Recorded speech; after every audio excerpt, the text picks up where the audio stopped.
Replay, ça s'est passé sur Radio Antasia. Radio Antasia. Bon, alors tu pars dans l'univers de Ravinsara. Ouais. Stara. En fait, là, je vais vous parler de mon meilleur ami depuis 15 jours, le Ravinsara. Ravinsara. Ouais. Le Ravinsara, c'est une huile essentielle méga connue pour les maux de l'hiver. C'est pas innocent si je vous l'ai prévu en janvier, en fait. Voilà, c'est parce que c'est votre allié là. Là, c'est vraiment votre allié. Et alors, le Ravinsara, il vient d'une plante qui est un petit peu couteau suisse, on va dire. Et ça va me permettre surtout de vous reparler du fameux chémotype. Voilà. Donc, le Ravinsara, il vient de Cinnamomum camphora. C'est un arbre de la famille des Lauraceae, c'est-à-dire du laurier, en fait. C'est la même famille. On va l'appeler cet arbre l'arbre à camphre, le bois de Sioux, le laurier de Chine, ou bien le Ravinsara. Et tout dépend de là où il pousse. Donc, nous, on va s'intéresser à la partie Ravinsara, puisque c'est un mot malgache. Donc, vous avez bien compris qu'aujourd'hui, on va s'intéresser au Cinnamomum camphora de l'île de Madagascar. Je sais pas, Mimi, elle dit qu'on dit ratafia. Oui, alors le ratafia, c'est tout à fait autre chose. Je laisse Robert expliquer. Il sera beaucoup mieux que moi expliquer ce qu'est le ratafia. Ok. Robert, vas-y, réponds-moi. Robert. Réponds-moi, Robert. Robert. Julia Roberts. C'est pas un alcool, le ratafia? Oui, c'est un alcool. C'est l'alcool du champagne. Ah, Voilà, je vais laisser Robert expliquer comme si Robert il connaissait toutes les alcools. Non mais Zillion. Sans deck. C'est la distillation du mou de marc de raisin qui sert à faire le champagne. Ah, ça par contre, je pense que Roxane de Versailles doit connaître parce qu'elle aime beaucoup le champagne. Mais c'est bon, hein. Ah non, je sais. C'est bon. Moi, j'aime pas l'alcool, mais c'est pas du champagne. Hein. Ah non, c'est comme c'est comme un vin cuit, si tu veux, c'est un peu sucré. Vin chaud. Ça, ouais. Tu vois, c'est un peu comme un Rivesaltes, un Muscat. Le planté de bâton, monsieur. Du Moscatel ou des trucs comme ça, quoi. Enfin, voilà, c'est un peu dans ces familles-là, en fait. Je vais te le planter, moi, le bâton. Un petit verre de vin chaud. De quoi le bâton? De qui qu'a dit la dame? Mais non, parce que tu parles du vin chaud. Alors moi, tout de suite, tu penses au bronzé fond du ski, avec Monsieur Duss. J'ai dit vin chaud. Non, c'est vin sucré, non? Non, t'as dit du vin chaud, t'as dit. Ouais, ben non, aucun rapport avec le vin chaud. T'as dit du vin cuit. Vin cuit, oui. Voilà, donc c'est du vin chaud. Ben non. Les vins cuits, en fait, c'est des vins qu'on va bouillir un petit peu pour les concentrer. Voilà. Donc, ça n'a rien à voir avec le vin chaud. Le vin chaud, c'est une infusion de vin avec des épices et des agrumes. Et le vin cuit, c'est tu vas prendre un vin, tu vas le porter à ébullition pour réduire le taux d'eau et tu vas concentrer l'alcool. T'as lu ce qu'a écrit Robert? Robert.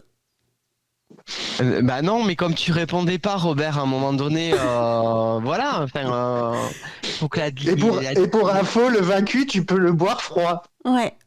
Ah mais c'est même meilleur froid en fait. Ah bah oui. Je sais pas, j'ai jamais goûté. Donc Robert vient de me dire que je suis un faux cul et que j'avais pas besoin de lui. Bah non, j'avais pas besoin de toi. Et tu répondais pas. Voilà. Donc il y a la dynamique de l'émission quand même. Excusez-moi. Ouais, il dit ça part en cacahuète, hein. Moi je vous le dis. Ouais. Et je vais jamais avoir le temps de faire mon... Même Abby, elle chiale de rire. Oui, alors on va se calmer parce que c'est vrai que voilà, on est en direct, les enchanteurs. Hein. Voilà. Et là, on est en train de faire une jolie chronique. Oui, tout à fait. Et on va arrêter de regarder le chat parce qu'on est perturbé, on est dissipé. On sait même pas de quoi tu parles en fait. Bah du ratafia. Voilà, du ratafia. Mais oui, du ratafia. Oui, d'accord. Et pas du Ravinsara. Voilà. Oui. Alors le Ravinsara.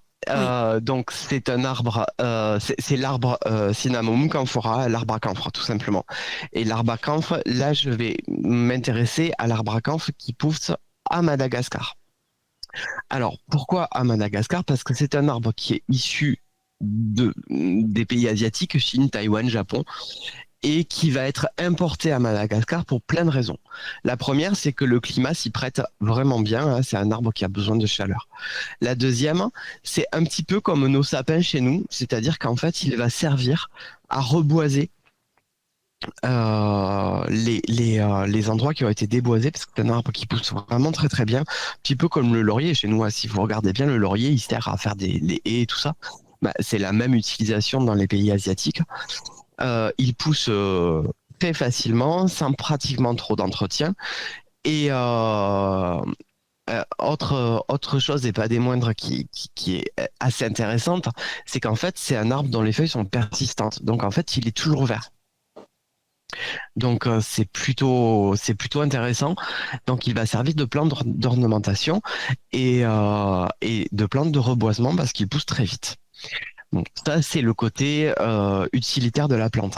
En fait, on s'est surtout rendu compte que c'est un arbre qui a énormément de vertus médicinales et c'est ce qui donne son nom, hein, puisque en malgache, Ravina ça veut dire feuille et Tsara ça veut dire bonne. Donc les malgaches ils appellent cet arbre Ravina Tsara, ce qui va donner chez nous Ravine Tsara. Voilà, je remercie au passage Mimi pour ses cours de malgache qui m'ont beaucoup aidé à faire cette chronique. Donc, pourquoi le chémotype? Bah, en fait, je refais un point sur le chémotype où tout le monde est au clair avec cette notion. Ah non, tout va bien. J'aime beaucoup le chémotype. Chémotype. Bon, alors le chémotype, hein, c'est les molécules, hein, qui vont circuler dans la plante, qui vont se développer en fonction du terrain. Donc en œnologie, on va parler de cépage, par exemple.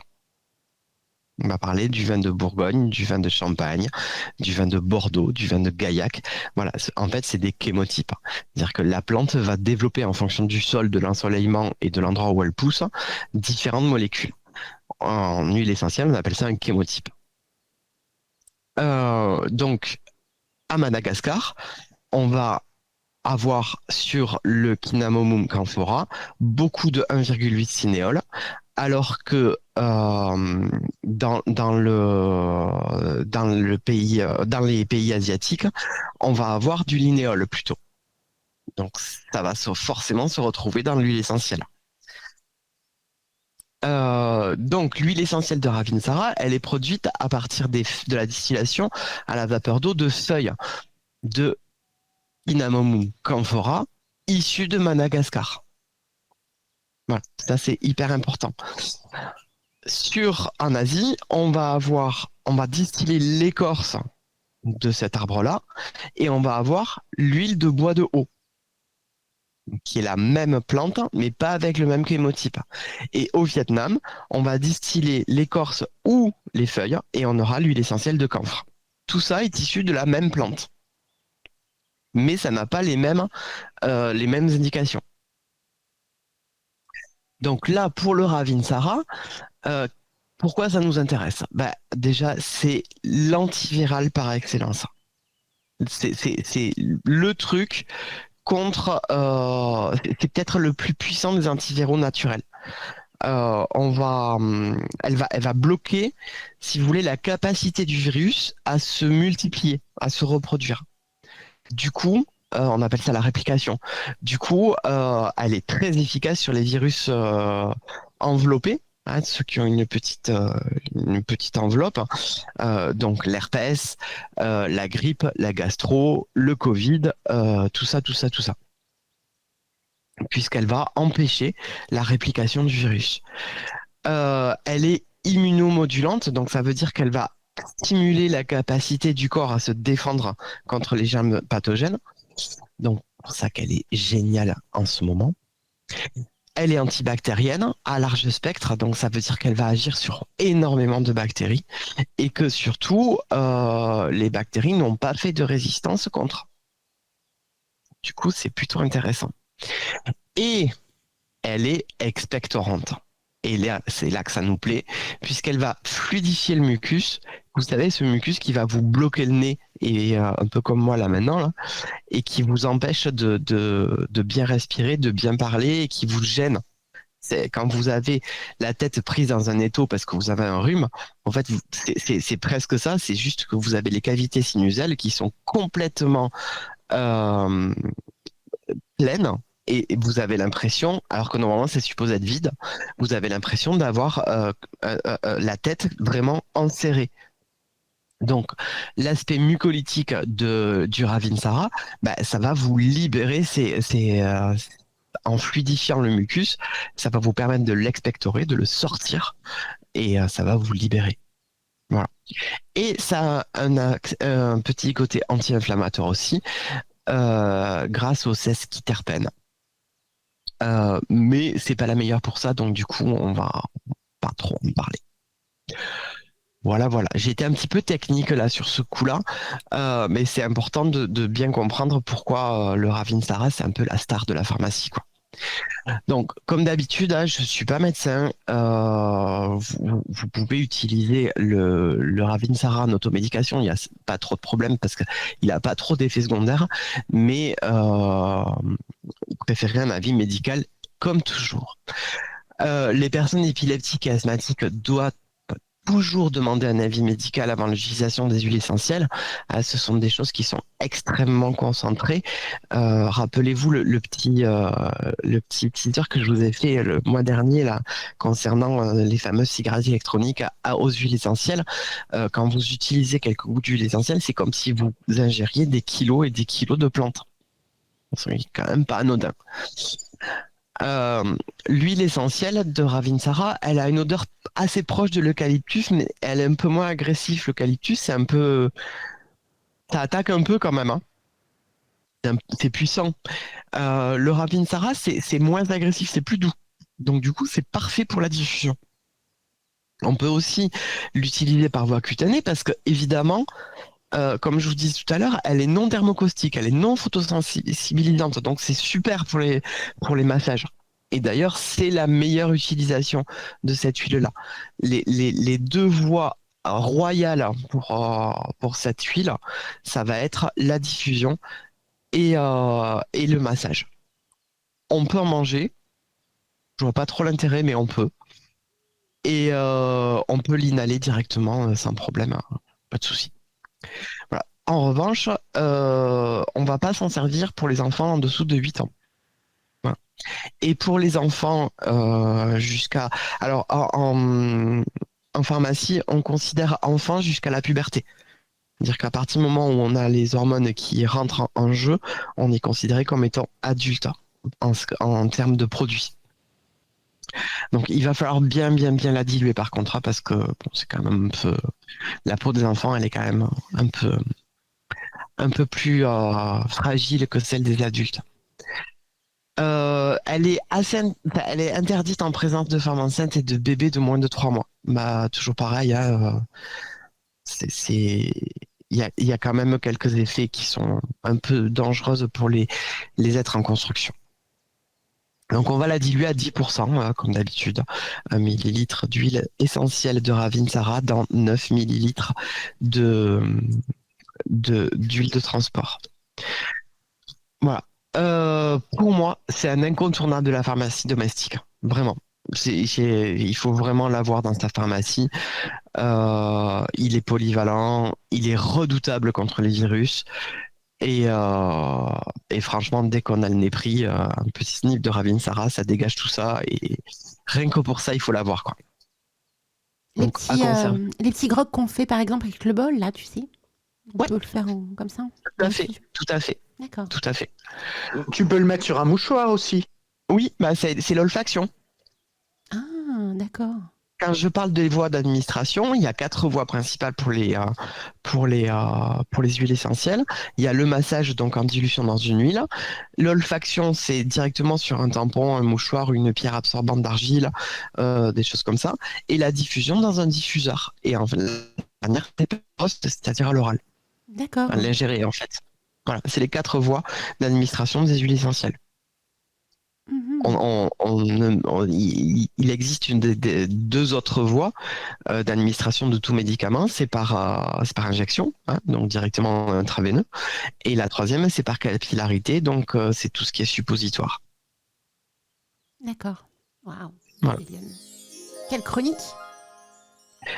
Mais les huiles essentielles, on ne le fait jamais en intraveineux et en capillarité. Jamais.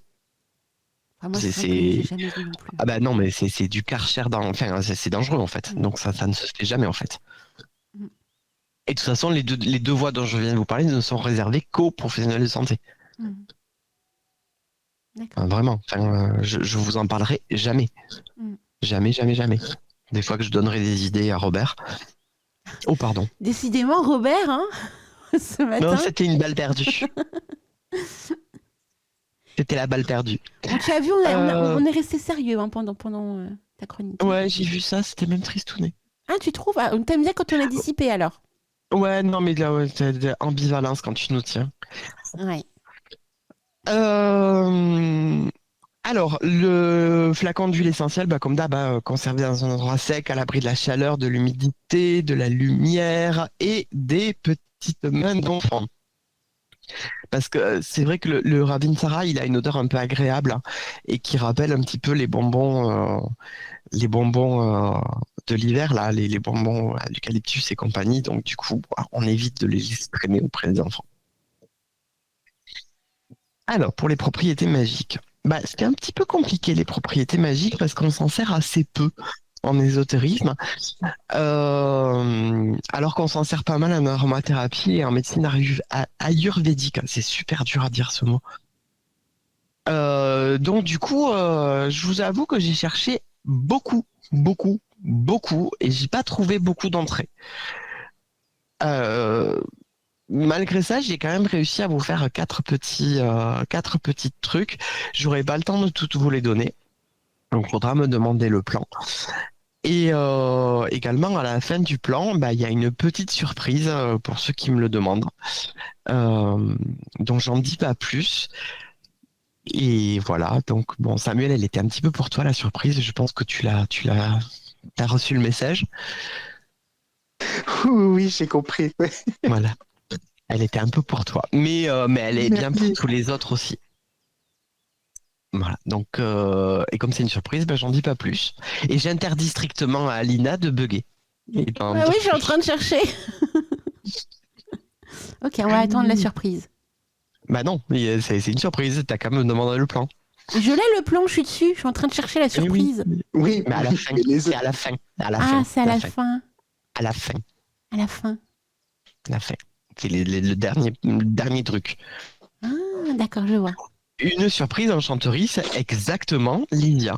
Exactement. C'est vraiment ça. Alors, on va considérer le Ravinsara comme étant féminin. Alors, féminin, j'ai un peu occidentalisé le truc, hein, parce qu'en fait, il va agir sur le yin.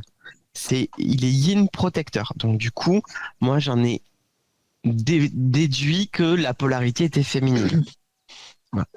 On va être dans le domaine de Mercure parce qu'en fait, on va avoir la clarté. Vous savez, la fameuse clarté dont je vous parlais tout à l'heure sur les sinus et tout ça, puisqu'il va libérer les choses. Mais aussi, on va être sous le règne du soleil parce que c'est une plante de guérison. Donc pour ça, on va l'associer à la Vierge d'abord, au Gémeaux ensuite et un petit peu au Capricorne. Son élément incontestablement c'est l'air. Et on va l'utiliser pour des pouvoirs de protection, de guérison, de purification, de clarté mentale évidemment, et aussi un petit peu d'équilibre des émotions. Donc, lesquels je développe, Samuel, tu me donnes un coup de main. Qu'est-ce que je développe sur les rituels? Et quelque chose de pas trop long, j'ai l'impression. Ouais. Le premier et le troisième? Ouais. Ok. Alors, la première, en fait, on va utiliser... ouais, le premier, c'est bien quand même. On va utiliser ce pourquoi on se sert, les Malgaches se servent du Ravinsara. Eux, ils font brûler les feuilles un petit peu comme nous la sauge pour pouvoir purifier un lieu. Donc du coup, je vais vous proposer un petit rite tout simple pour faire une purification rapide. Alors comme nous, on n'a pas les feuilles de Ravinsara, on va utiliser l'huile essentielle. Donc pour ça, la petite purif d'Imbolc, c'est parfait. Il vous faudra le diffuseur d'huile essentielle, de l'huile essentielle de Ravinsara et une bougie blanche. Donc vous allez préparer votre diffuseur de la façon habituelle, vous en servez, avec l'huile essentielle de Ravinsara. Vous allez l'allumer. Vous allez allumer la bougie en vous tenant à l'endroit le plus à l'est de votre pièce, de la pièce que vous voulez purifier. Et si vous voulez purifier votre maison, c'est à l'endroit le plus à l'est de votre maison. Et vous allez vous déplacer lentement dans votre pièce de façon déosile. C'est quoi déosile, Alina ?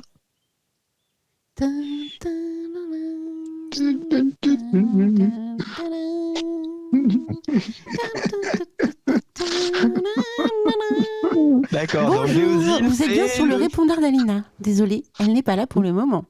Et vous pouvez laisser un message après le bip sonore. Bip. Ok, déosile, c'est dans le sens des aiguilles du montre, c'est-à-dire dans le sens de la course du soleil. Oui. Tu pouvais très bien dire dans le sens des aiguilles d'une montre. Oui, mais en craft, ça s'appelle déosile, les gars. Désolé, hein. Je connaissais pas. Abandonné. Déosile. Ouais, déosile. C'est joli. Alors, le sens inverse, c'est Wittersle, un truc comme ça. J'ai jamais réussi à le prononcer, donc là, j'ai besoin de la mafia pour le prononcer. Hein. Alors attention, c'est pas la mafia russe, hein. C'est la mafia de l'Alsace. Voilà, exactement. Donc, voilà. Non, c'est pas néosile, c'est déosile. Je suis pas la seule. Hein. Moi, je pense au déo, tu sais. Et aux îles. Déosile. Voilà. Voilà, je l'ai écrit. Déosile. Voilà, donc, dans le sens des aiguilles d'une montre. Donc, vous allez vous déplacer déosile en prononçant une formule de votre choix, un petit chant. Qu'est-ce que vous voulez, en fait. Alors, moi, je vous en ai écrit un vite fait et pas très bon. J'ai essayé de le faire rimer, mais je suis pas poète. Hein. Donc, je l'ai laissé, mais bon, voilà. Par le souffle pur et la feuille de Ravinsara, toute ombre s'évanouira, que la clarté demeure et que l'air sacré soit mon parfumeur. Déosile, prends-moi ton pouvoir. Qu'il en souhaite. C'est juste une manière de se déplacer, Alina. Oui, mais ça rajoute du peps. D'accord. Mais alors du coup, je comprends pas. C'est tu te déplaces avec le diffuseur ou avec la... c'est ça, avec la bougie, c'est ça. Avec la bougie allumée. La bougie de quelle couleur ? Parce que j'ai appris sur Demoiselle étrange. D'accord. Parce que j'ai appris sur Demoiselle étrange que l'air était aussi associé au jaune. Oui. Je savais pas. Mais non, mais là tu la veux blanche parce que tu veux de la purification. D'accord. Tu veux purifier ton espace, donc il faut qu'elle soit blanche. Enfin, moi, je l'ai associé au blanc, en fait, l'élément air. Ou au bleu très clair. Oui, non, ça c'est un biais cognitif. Oui, effectivement. Attends, j'ai été interrompu à bis par du Seigneur des Anneaux, je ne peux que répondre. Vas-y. Ça y est, c'est fait. Donc, vous allez tourner avec votre bougie dans le sens des aiguilles d'une montre, dans la pièce que vous voulez purifier. Et vous allez terminer votre tour, votre petite ronde, devant une fenêtre que vous allez ouvrir. Vous allez sortir la bougie par la fenêtre, donc en tendant le bras en dehors, et là, vous allez la souffler. Donc, en fait, c'est tout l'air qui a été brûlé, hop, il sort dehors. Voyez, hop, il est dehors. Là, vous allez laisser votre fenêtre ouverte pendant 15 minutes et votre diffuseur d'huile essentielle qui continue de tourner pendant 15 minutes. Et vous allez sortir de la pièce sans vous retourner, évidemment, pour ne pas rattraper les choses que vous laissez faire partir. Et au bout de 15 minutes, vous rentrez dans votre pièce, vous fermez votre fenêtre, et puis voilà. Vous pouvez aussi tout à fait, à la place de la bougie, utiliser votre balai. et donc balayer symboliquement votre pièce et terminer par l'ouverture de la pièce, donc c'est-à-dire la porte, et sortir tout ce que vous avez balayé dehors. Voilà. D'accord. Voilà le premier rituel. Donc il y a un deuxième petit rituel qui est une huile d'onction pour soi quand on veut se faire une espèce de petite barrière, de petit bouclier de yin protecteur. La troisième recette est une recette de bougie, donc qui va être utilisée pour favoriser la clarté mentale et dissiper les pensées stagnantes et revitaliser un petit peu l'esprit. On peut l'imaginer comme un souffle de renouveau ou une espèce de catalyseur d'énergie vitale qui peut être intéressant lorsqu'on fait une méditation ou un travail de force où on se concentre beaucoup. Donc la petite bougie que j'ai imaginée, donc pour ça il vous faut 100 grammes de cire naturelle. Alors c'est mieux de la cire d'abeille évidemment, mais la cire de soja ça ira aussi. Par contre il faut que ce soit vraiment de la cire naturelle. Une mèche. On n'oublie pas la mèche, on fait pas comme tonton Isilion, on ne coule pas des bougies sans mèche parce que ça sert à rien. Bah oui. Voilà. Un petit récipient en verre pour faire la bougie. Donc vous gardez vos pots de crème au caramel. C'est bon la crème au caramel, mais vous gardez le pot. Comme ça vous faites vos mèches dedans, vos bougies dedans. Ou si vous avez des moules à bougies, ça marche tout aussi bien. Il va vous falloir de l'huile essentielle de Ravinsara pour le souffler à la quartier. Il vous faudra 12 gouttes. Du romarin à cinnamon. Il vous en faudra 6 gouttes. C'est pour la stimulation mentale et la mémoire. Du citron, ça c'est pour apporter de la lumière et pour vous réveiller, il vous en faudra 4 gouttes. Et de l'encens, de l'huile essentielle d'encens, pour l'élévation et le centrage. Et pour activer tout ça, on se met en mode déosile ? Non, déosile, c'est une manière dont tu te déplaces. Fais le moi. Pourquoi on n'a pas droit, nous, au moi. Justement, pour l'activer, on peut se mettre en mode déosile. On peut se déplacer. Tu ne te déplaces pas quand tu fais une bougie, c'est dangereux, Aline. Ça dépend ce que tu crées. Ça dépend comment tu crées la bougie. Il faudrait que je teste. Non. Ouais, alors écoute, si tu fais des bougies en te déplaçant, moi je veux la vidéo. Alors c'est vrai que j'ai une méthodologie, je pense pas effectivement qu'en me déplaçant en déosile, je pourrais le faire, effectivement. C'est ça. Alors, si tu te déplaces... Je sais, en mettant les trucs sur la table. Je me déplace en déosile. Je prends telle matière, je me mets en déosile. Autre matière, je me mets en déosile. D'accord. Tu rajouteras aussi un petit papier sur lequel tu vas écrire un numéro. Marque-le tout de suite, le numéro. Je vais te le dire. C'est bon? T'as ton papier? Oui. Rock'n'roll. Ok. Et juste à côté du téléphone, d'accord? Oui. T'es le 15. MDR. Tu sais que là, j'ai mon stylo et mon papier. Voilà, le 15. C'est bon?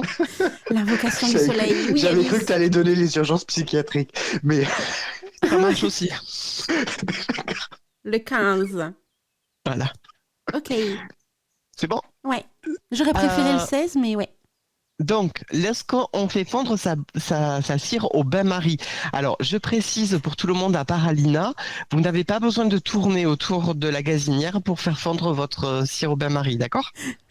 Non, vous le faites tourner avec une cuillère un bâton. En déosile, en déosile. Donc, lorsque la cire est limpide mais non brûlante, vous la sortez du bain, ça c'est important. Il faut arrêter le réchauffage de la cire à ce moment-là. Et là, vous allez y verser la synergie d'huile essentielle.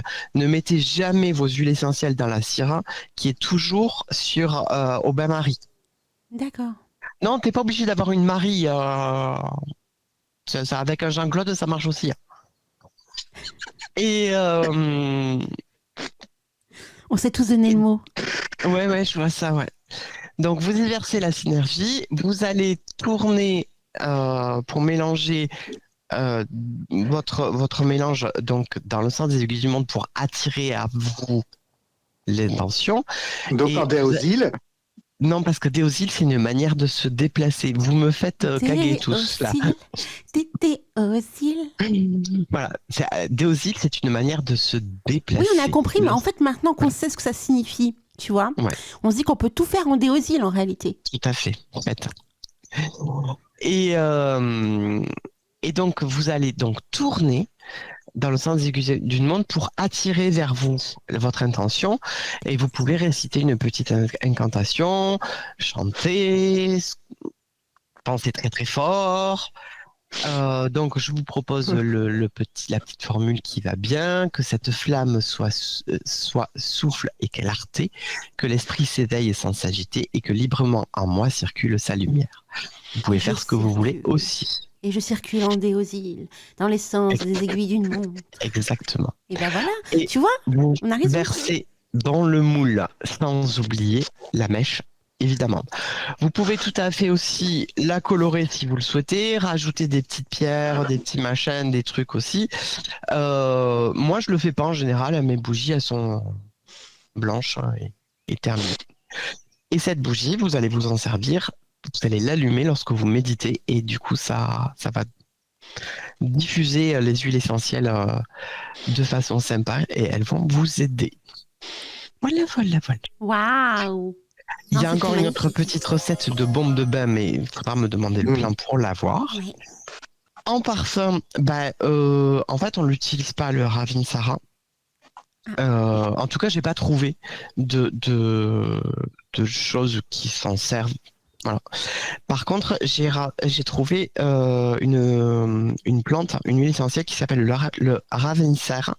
Attention, ce n'est pas du tout la même chose. Voilà. Mm-hmm.